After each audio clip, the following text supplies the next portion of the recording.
Reparations Task Force Town Hall and meeting. Today we are in council chambers.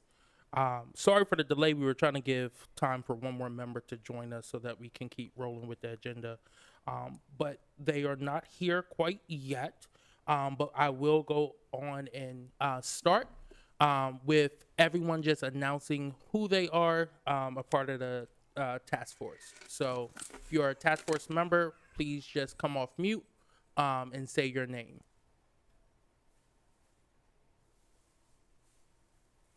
Well, the ones in person. Mr. Chair. Oh, go ahead, Renata. Mr. Chair, Renata Kovalchik present. Thank you. Alicia Nichols present. Thank you. Leandra Cassie Marshall present.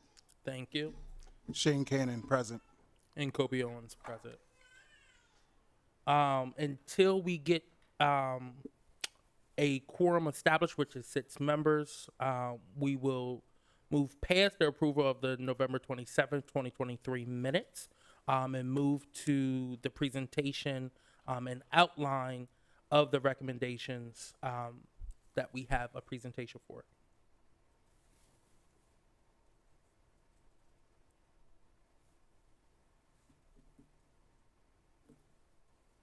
One second, we're gonna get it up on the screen for y'all.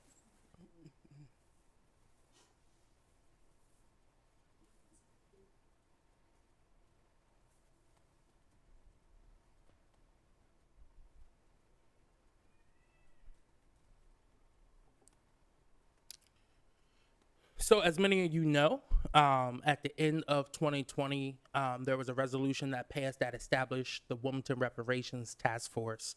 That was done giving the power to the 108th City Council session of City Council to select members of the task force and allow them to do the work. Starting in 2022, names were recommended and the council voted. Then another resolution adding 2 additional people to the task force was amended to that original piece of legislation, and we started pulling everything together in 2023. There was a small hiccup when it came to task force and the operation side of things and how it works here in the city of Wilmington. So to ensure that we did everything properly, we reset the timeline as a resolution passed from the Wilmington City Council. Fast forward to today. What are we doing here today? Well, I want to introduce, as you heard, the different Reparation Task Force members introduce themselves. Over the last few months, we have been compiling research, listening to presentations about pain points here in the city of Wilmington, which brings us here today with this outline of where we are with our research as we start moving into the drafting of recommendation phase, and then hopefully passing a list of recommendations going forward. Today, I want to talk about just where we are as a people, the pain points that we have identified, as well as the overview of our guests that we have here as well too. We've had 2 amazing consultants working with us, our project manager, Shawnee Blair, and the former Wilmington City Council President and Wilmington Mayor, Mayor Baker, who has joined us at all these meetings and helped guide us through this. And then we will get to the public comment section where members of the public will be able to give us feedback on the recommendations, also on research, as well as add in their input as well too. Again, we want to stay respectful to everyone, and I encourage everyone to come from a place of listening and learning as you share ideas and listen to other people's ideas as well. So I would move forward into the introductions. African Americans have and continue to be treated unfairly. We know this to be true. Not always has it been that African Americans have been viewed as equal. Actually, from the very beginning, we were viewed as 3/5 of a person. And over time, we've seen different laws.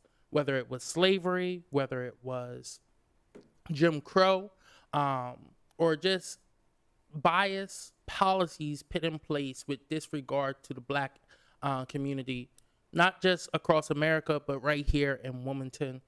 And we were charged with looking into some of those policies and seeing and potentially making recommendations for solutions to the outcomes of those policies. As many know, that usually those who are impacted the most by certain policies usually have had the least to say in that process. So we have tried to make this as open to the public as possible. The Reparations Task Force will be making findings and recommendations to the Wilmington City Council regarding systematic racism and practices that have been against African Americans here in Wilmington. And the Reparations Task Force started by identifying a few pain points. And these are the pain points that we've worked off of over the last few months. This is where most of our research has been done. Our expert witnesses and presentations have come from people who have experience working in different areas throughout. So the pain points that we have identified is education. Education, one, as we know from the recent lawsuit from the ACLU and NAACP, that there has been a lack of investment in schools across the state of Delaware. Actually, that AIRS report, the American Institute of Research, recommended that $1 billion be added into our education system to make up the education loss that we have seen over the past few decades. Busing has been an issue that has continued until today. We know that this city, the largest city in the state of Delaware, has no public high school. We see a lot of our kids bust out of the city of Wilmington, and we see unfair educational practices take place every day that lead to disparities. We also see lack of adequate school facilities. We know that we are getting a new building. It's the first one in almost 60 years with the new Bancroft building, or the Maurice Pritchett School. But that is not enough. We should have seen the same investment that others have seen, and therefore we decided to add education as a pain point. Education also means the early 0 to 5 before you get to the school system and the lack of investment that we saw there, as well as after that post-secondary and also re-education opportunities that have lacked, that has led to the loss of opportunity of Black African Americans here in the city of Wilmington. Next pain point was housing and economics, where we identified the undocumented redlining that happened here in the city of Wilmington. What that means is it was no redlining map like there were in other major cities, but we know based on deed restrictions what neighborhoods did not want to allow African Americans to be able to purchase homes in. We've seen the impact of that. With inflation, we know that someone could have purchased a home for less than $50,000 almost maybe 50 years ago, and now that home they're selling for close to $400,000 to $500,000. We've lost a lot of generational wealth from that barrier. We've also faced financial barriers in home ownership. We've seen banks and financial institutions simply deny individuals loans because of the color of our skin. We know that you could have the same credit score, you could have a well-paying job, and you still were not afforded the opportunity to purchase a home and build wealth for your family. We also know that the unemployment rate is double that of our white counterparts here in the city of Wilmington. We know that it takes true investment in making sure that you're developing a workforce here in the city, and therefore, in order to do that, a majority minority city, there should have been more investment in that. Our next pain point is health and the environment. Those two go hand in hand together. We know that polluters usually look at African American communities to pollute in, but yet they would not want it in their own backyard. We know across the city of Wilmington, we face food deserts. We see it every single day. We see when individuals like the dollar stores saturate our area because they know we still have to buy food, but they also understand that the products that they're selling are not good for us. Those products are filled with sodium. It's not fresh fruit, not fresh vegetables. So therefore, we develop additional health issues simply because we have nowhere else to turn to get resources that we need to thrive, the nutrition to grow. We also know that we've had a long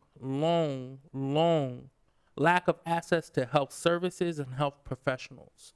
We heard multiple presentations, not just about health, but also maternal health here in the city of Wilmington, and the lack of access that so many Black women face when they are going through such a joyous time of their life in birthing a new child. We also know that because of our skin color, that predetermined notions about us are carried throughout the healthcare system. They believe that we are lying about our pain. We're lying about our suffering. So therefore, they underprescribe us or misdiagnose us. That leads to even more health issues. That leads to higher rates of mortality that we see here in the city of Wilmington, especially when it comes to areas of cancer, heart disease, diabetes, and obesity as well too. And next, and the last pain point that we identified is legal and civil rights. In 2020, we saw on a global stage the unfair police treatment led to the death of numerous African Americans. I feel as though many of us really honed in on that because we were stuck at home because of a global pandemic. And when that is all you see on TV, you begin to really look under the microscope of what truly is going on. The Wilmington community has long seen unfair practices, unfair treatment that has led to brutality of individuals here in the city of Wilmington, as well as poor treatment while on probation and parole. We believe that here in the city of Wilmington, everyone should be treated equal. A city in which has a long and rich history of standing up and doing what's right. A city that was on the Underground Railroad. A city that is welcoming to individuals of all backgrounds. Everyone here should be treated fairly, and that has not always happened. So those are the pain points that we have identified. Next, I want to talk about some of the guests that we had come in and present to us. Under housing, we had Cheyenne Miller and Logan Herring. Cheyenne is a member of the Homes Campaign, a co-coordinator, and Logan Herring is the CEO of the work group that is the warehouse, the Teen Warehouse, Reach Riverside, and Kingswood Community Center. Under health, we had Dr. Sidney Till, Dr. Joan Coker, and Felicia Starlings come in. They were members of the Delaware Health Coalition. Under education, we had Dr. Wilson come in and give a presentation on something that he's been working on for a very long time. He actually did his dissertation on it, which was the inequalities in our education system. And under legal and civil rights, we had the renowned Dr. Yazir Payne from the University of Delaware come in and present on some of the societal issues that we see here from individuals who are facing parole, as well as our criminal justice system overall in the city of Wilmington. He also talked about our state prison population, which the vast majority of individuals who are in our prison system are from this area. So that is where we are research-wise. I gave brief backing of where we're at for all our different pain points. If any of our task force members would like to add anything that I may have missed, please do so now. Just raise your hand. Before I get to that, I would like to acknowledge that task force member, Brother Dwight Davis, is in the room. Dwight L. Davis, I apologize. Happy New Year's to you also. I would ask you to please come up and take one of these seats so that you have a microphone by you. You need a microphone for those online. Okay. So would any task force member like to add anything additional? Shane? I'd just like to add, especially as we prepare for the writing of the recommendations, we are going to be careful with language, especially speaking to African Americans and use of the word black for describing people when it comes to reparations, because that becomes very important as far as who the reparations should go to, and that is, of course, one of the things we're tasked force with these recommendations. So that wasn't stated in the presentation, but we are aware of that, and we'll have that deep in thought as we get into the writing of the recommendations. There were two areas that I thought needed to be added. One would be mental health and trauma, and it could go under education, but I was also thinking it also could go under, you had this section here that, hold on one second. Under health and environment. Yeah, health and environment. That's what I was looking for. Can't read my own writing. Health and environment. So the access to mental health services, but also I was thinking about it from the standpoint that many persons who go through trauma don't always realize the effects of trauma. That could be adults all the way to children. And so I just think the access to mental health, but also having, prevention classes. You know how you have substance abuse prevention classes? There are also classes that can deal with institutional racism on an age appropriate level, can deal with, just trauma in general. I bought this book because I wanted to make sure that we mentioned things like this book, Post-Traumatic Slave Syndrome, by Dr. Joy DeGruy. The research in this book, I think, is pivotal to what we're doing right now, because particularly just being in the society that we're in, we need to take a look at how institutional racism affects everything that we do. And I think we need to, make sure that there's adequate discussion about that. And I want to say just adults and students, but also those who have gone through the legal system. And then the other thing I had was urban agriculture. When we talk about food deserts in the city of Wilmington, I just think there needs to be more programs that deal with urban ag so that we can begin to produce our own food, begin to have more healthier food, and that would be a way to do it. And so the USDA has a lot of grants and opportunities that we could seek in terms of recommendations that we could utilize in that space. And then I'm sorry, there was one more thing. I wanted to ask more, if we could elaborate more on deed restrictions and just those housing covenants and how they create those, some of the areas that become low-income ghetto areas as a result of persons not being able to get loans elsewhere. Thank you. Thank you for that. And I really like the point you talked about urban farming.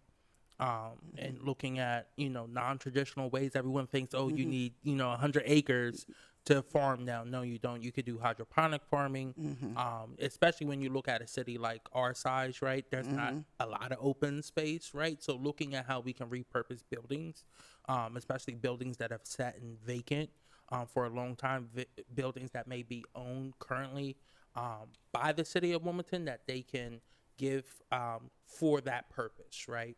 And you can also do it in apartments. I wanted to let you know, you can also, if you have a balcony, there are ways that you can teach them to grow their food in apartments. So all of those things I thought were, are really important. I agree with you. And also, I wanted to add, when you talked about the trauma aspect of it, and the health outcomes that come from that as well too. One of the things about our community is we're going to come around each other, but sometimes we don't address the issue when it comes to mental health issues, or when it comes to addressing trauma, and we normalize that, right? Every single day, you may live with that trauma, but sometimes it's okay to talk about it. And I know that is something that these last few years, there has been a big push to especially get young black men to talk about the trauma that they've been through, right? Yes. Especially when we've seen high gun violence on our streets, loss of loved ones, that it's okay to talk about that and to have those conversations, those tough conversations, vulnerable conversations sometime. And we also took note about the deed restrictions and expanding on that some more as well too, through that presentation, because that has led to the formation of ghettos, right, quote unquote, right, places we call home that other people call ghettos. Yes. Yes, the conditions may not have been the best, but again, that was our home, and that sense of community is what got us here today, right? We Right. have strong communities that we came out of, whether it was the Southbridge community, that Northside community, Riverside, right? Yes. So even though we may not have gotten the proper investment, again, we came together as a community, and I think that speaks to our culture as Yes. a people as well too, to lean on one another. I don't care what anyone says. We don't need all the money in the world if we have each other as well too, and we make it happen when we need to. Did any other task force members have additional? I saw, just real quick, I saw task force member Darrell Chambers has now joined, and I think that's, yes. All right. Is there any additional points that want to be raised by members of the task force?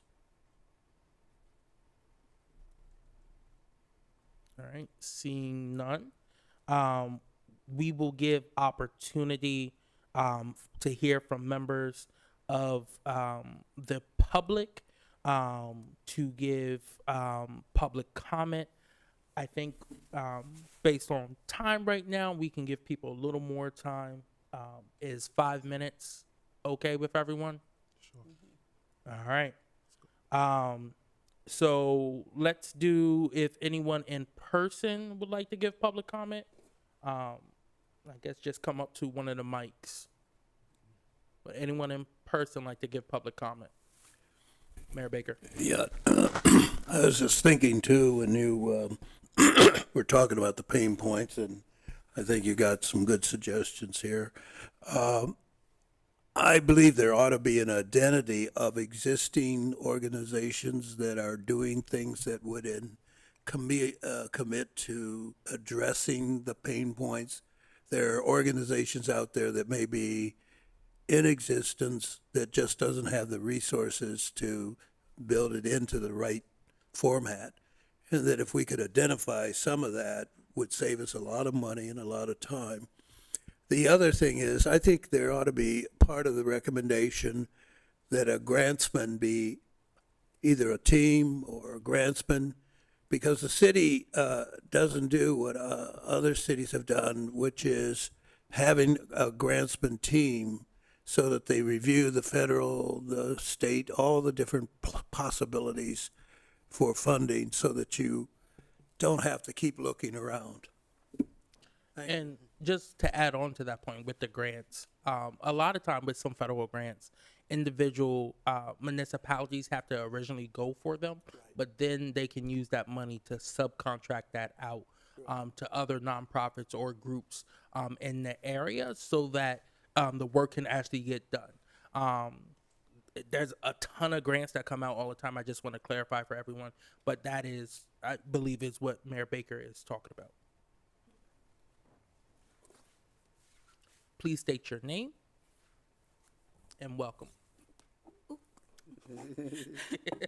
My name is Giovanni Casson. Pull it a little closer. My name is Giovanni Casson.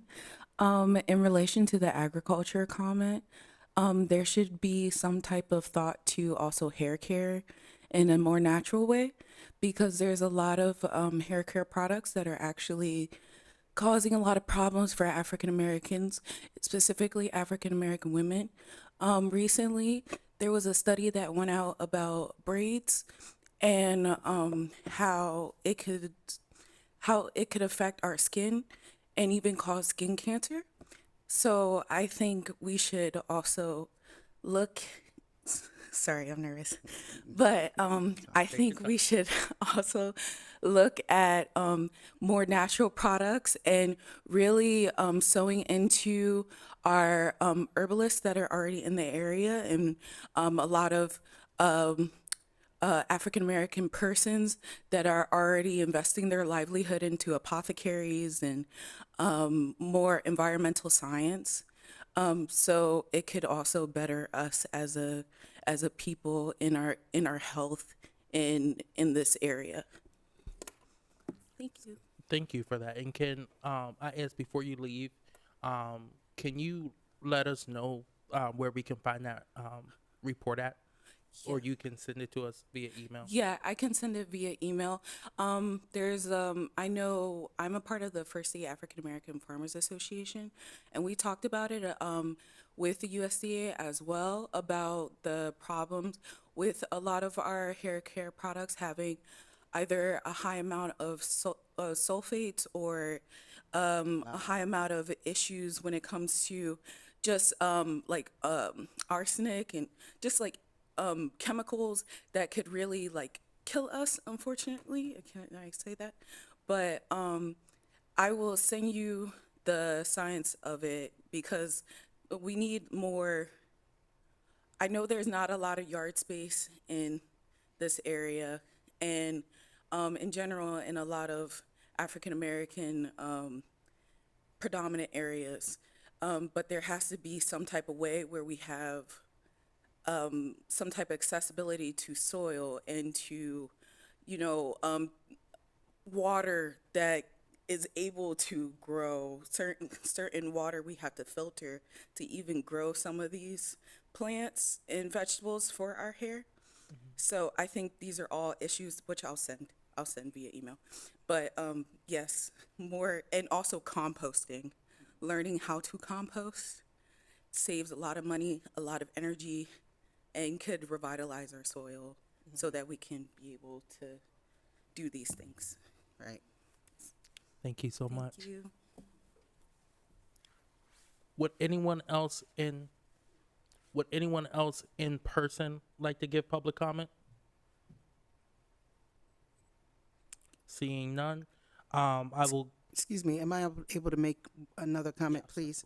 I wanted to make another comment about the grantsman, because it is possible that, I know in the city of Dover, they had a person that was designated for the city of Dover to help write grants.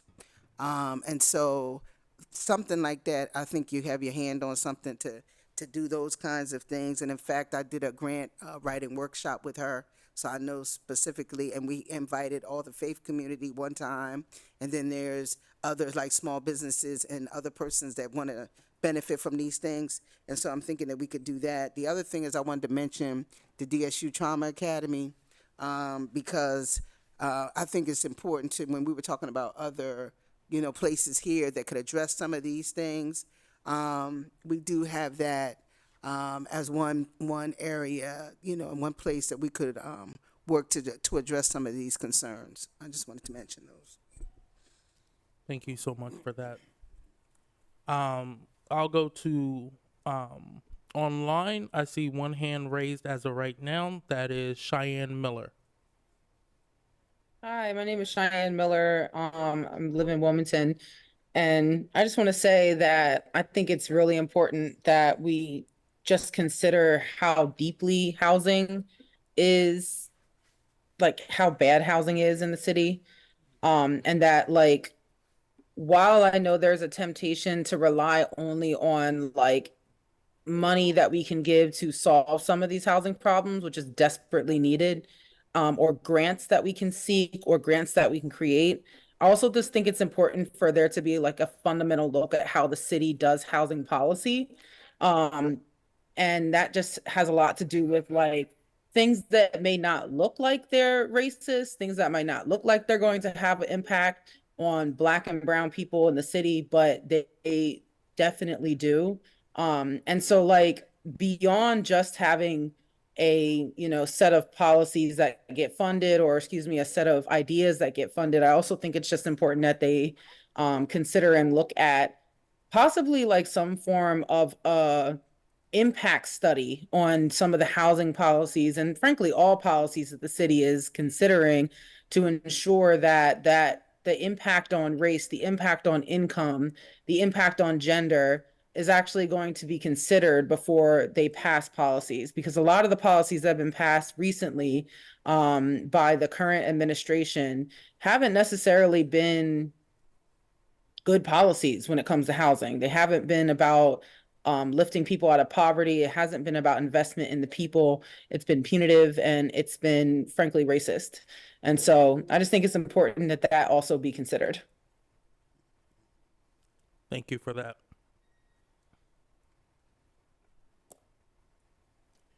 Would anyone else like to give public comment? If so, use the raise hand function on your Zoom.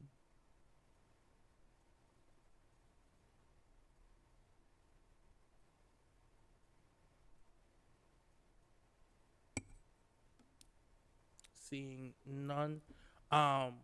Any further comment from task force members?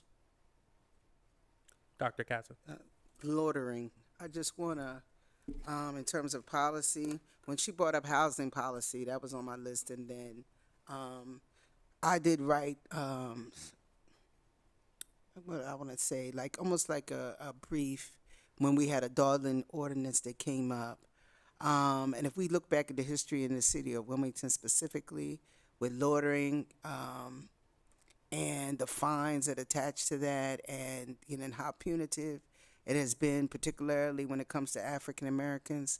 That was an area I didn't know. I hesitated to say anything because I thought somebody might have already brought it up, and I just wasn't at the task force meeting. But when I didn't see it on there, I just think we do need to address how loitering is handled, because we have you know, these large homeless populations now. And we don't want to criminalize the homeless, you know, and so this becomes real murky. So the loitering ordinances, and ours is old and not real favorable here in Delaware, and particularly in the city of Wilmington. And so I do think we need to just take a look at that in terms of recommendation just to make sure it is saying what we would like for it to say, so that everyone will be treated fairly. Because right now there are some issues with that, and I will I want to meet with the technical writer, and then I will give him the information so that we can talk about that. Okay. Thank you for that. Seeing that we have a quorum now, I would like to go back to the first agenda item, which is the approval of the November meeting minutes. I'll entertain a motion. I move Hey, to. Kobe, Yes, sorry. before we go there, is there an issue with people being fined for loitering in Wilmington? It is. So, It is? yes. That's interesting. Look at some data on that. Let's Yeah. find out like how many people are actually being fined for loitering. So there's a few things with it. There's been a Supreme Court case that has deemed that you can ask for funds. It's a part of your First Amendment rights. And since that case, and I just know about this because I've worked on this in other municipalities and seen it here in the city of Wilmington as well too. Cities still pass anti-panhandling laws, which are deemed unconstitutional. because it violates your First Amendment right. What we've seen here in the city of Wilmington, and which we've seen here recently, was under this administration, the use of no contact orders for individuals who are panhandling in certain areas of the city. So the area Yes. that we've seen the most that was used in is if you were panhandling on the Market Street corridor area where all the businesses Yes. are. Yes. And a lot Yes. of the individuals that get these no contact orders are already individuals who are unhoused currently, and they have nowhere else to go. I think Right. instead of Right. penalizing someone for being poor, we should look at what services they need and try to get them housed first, right? And making sure that there's that case management follow up with individuals as well too. So you're not just pitting Right. someone in the Is house that- and leaving I'm them in. to be. I'm in. Right. You're also making sure you're helping build them back up. I think that's a better Right. use of our resources and time here. But that's what's currently been happening here in the city of Wilmington. I'm sure it's probably more. Kobe, going real on. quick. Yes. Kobe, real quick. I'm in complete agreement with that because I just heard something on NPR about how states were trying to enforce that. And I'm saying that if it is a problem, then we should make sure that we're on top of that right there, because a lot of that stuff is unconstitutional that they're trying to do for people, do to people. So I'm in complete agreement with it. I just didn't know it was such a big issue other than a few spots. But if it's something that we can document and put inside there, we should definitely do it. Yes. That's all I'm saying. All right. Thank you, buddy. And that's a great point, sis. All right, thank you. Anyone else? I'll give it a second. I should say the other name for that is dawdling. it Because again? dawdling. Dawdling. Because what happened is they won't say loitering. That's what happened, like I said in Dover. They won't call it that, they'll call it dawdling. And I had to look that up. I was like, what is that? Okay, and then they said, they were just, after we started researching and really seeing that, it meant that we would have a whole lot of contacts with the police for just standing. You could be waiting for somebody, say, in front of a restaurant, and you're just waiting for them. And if they say that, they ask you to leave and you don't leave, then you could get these fines or whatever. How it was written. And so as a result, I wanted to make sure, because that word kind of throws us off. And so when you're looking at your research, make sure you look it up both ways, so that way you'll be able to research it better. Okay, because they're using dawdling now and not using loitering, because they don't want to change the actual law. Thank you Okay, for in that. Delaware. So I want to move that we approve the November minutes. I Is there a second. It's been properly moved in second. All those in favor say aye. Aye. Aye. All right. All those against say nay. The ayes have it. The November meetings have been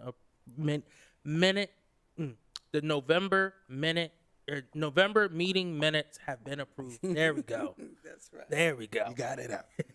All right. And before we wrap this up, again, I just want to give thanks to each and every one of the task force members for all the hard work that they put into this over the last few months. I also want to give a special shout out to Mayor Baker for his knowledge, his wealth of knowledge that he has brought to this task force. And also, I want to give another huge shout out to the person who has had the task of keeping us all together. Someone who has been done rough. amazing work. The best project manager in the state of Delaware. Amen. Miss Shawnee Blair. Again, thank you so much for everything you have done over these last few months. And thank you for being patient with me as well too. But again, and also I want to say thank you to the council staff who's helped us along the way, helped us get the agendas up, put meetings out and everything, helped guide us when we had questions as well too. As we continue to draft these recommendations, I would like to just ask the committee, would it be in favor of us meeting one more time or do we just want that last meeting to be the meeting in which we vote on the recommendations?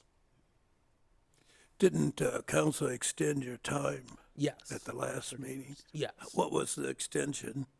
March 31st. March I'm 31st. sorry?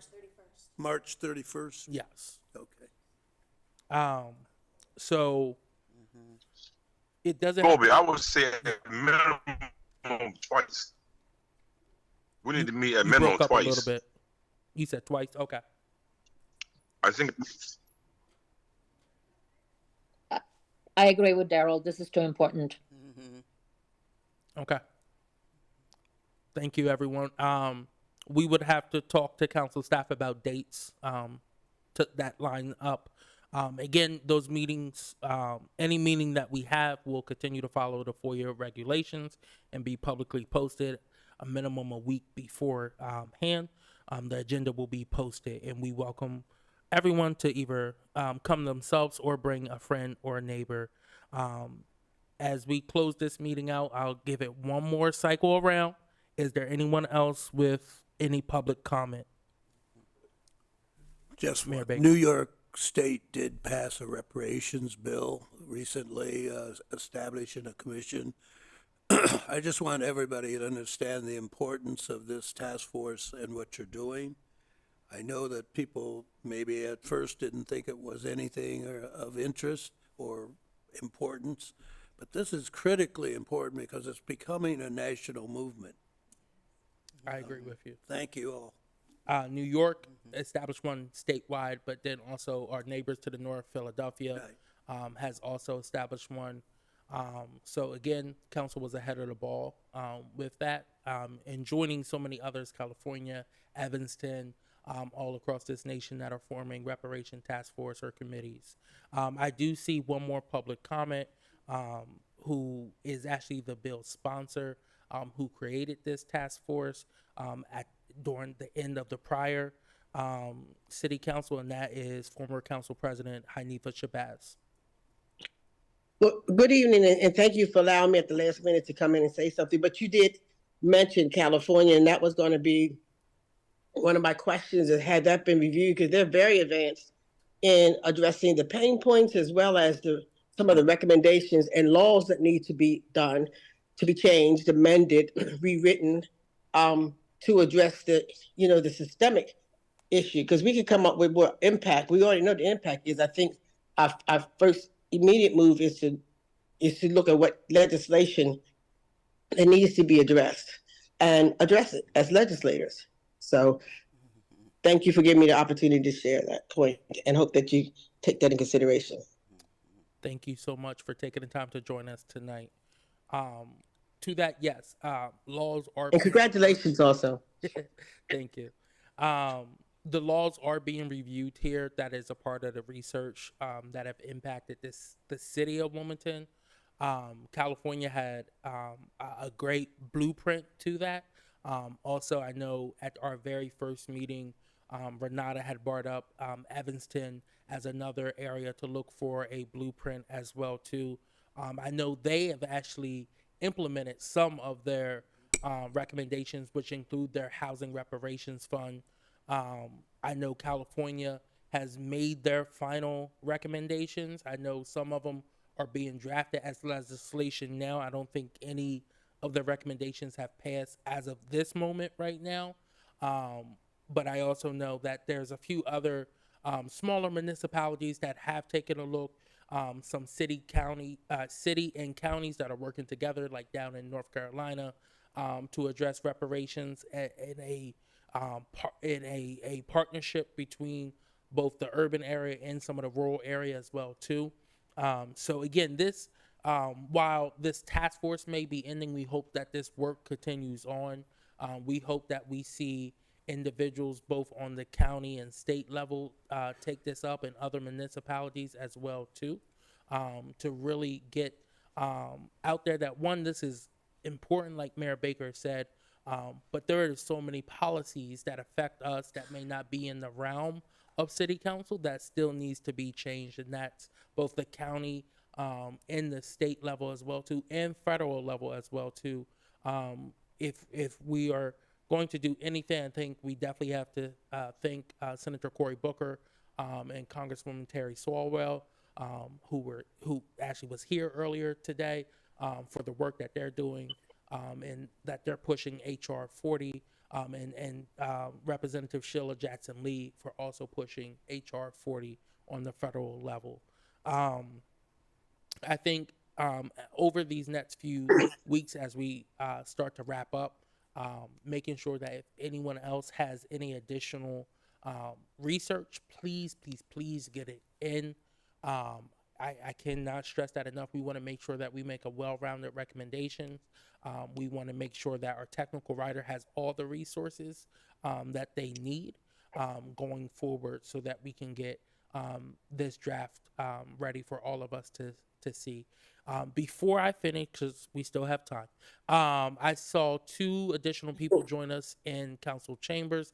I didn't know if y'all came here today to give public comment. If so, please come forward.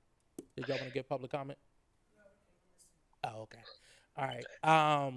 Could I say one other thing to Kobe? And listening to your plans of going forward with this technical writer and knowing what it would take to put such a document, together, that means there's going to be money in the budget for you to have the expertise to do what needs to be done?